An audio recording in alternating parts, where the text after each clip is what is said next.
Հայաստանի անշարժ գույքը միջազգային ասպարեզներում ներկայացնելու ուղղությամբ ձեռնարկվում են հաստատակամ քայլեր։ Մոսկվայում կայացավ Տուն Էքսպո 2025 անշարժ գույքի ցուցահանդես վաճառքը, որին աջակցում էր կառուցապատողների հայկական ասոցիացիա հասարակական կազմակերպությունը։ Միջոցառումը մեծ հնարավորություններ ընձեռեց ռուսաստանաբնակների համար ծանոթանալու հայաստանյան կառուցապատողների առաջարկներին եւ ներդրումային հնարավորություններին։ Միջազգային շուկայում ներկայացվածությունը բնականաբար շատ մեծ դեր ունի, որովհետեւ այսօր Հայաստանում անշարժ գույքի շուկայում եկամտային հարկի հետ վերադարձի ծրագրի աստիճանական դադարեցմանը զուգահեռ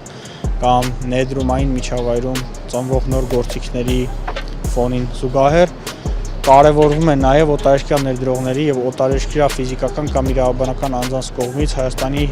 տարածքում անշարժ գույքի ձեռքբերման համար հնարավորությունների ընձեռումը։ Ցուցահանդեսին ներկային հայկական եւ ռուսական կառուցապատման ոլորտի ներկայացուցիչներ, Հայաստանի Հանրապետության էկոնոմիկայի փոխնախարար Էդգար Զաքարյանը, դիվանագիտական կորպուսի ներկայացուցիչներ եւ այլ պարտոնատար անձինք։ Ասոցիացիան ցուցահանդեսի կողքին է եւ իր աջակցությունն է ցուցաբերում Big Projects ընկերության կազմակերպած բոլոր միջոցառումներին 2022 թվականից առ այսօր։ Նմանատիպ ցուցահանդեսների շնորհիվ հայկական անշարժ գույքի շուկան հավակնում է ճանաչելի եւ գրավիչ դառնալ նաեւ միջազգային շուկաներում։ Իր խոսքը եզրափակեց ասոցիացիայի նախագահ Գուրգեն Գրիգորյանը։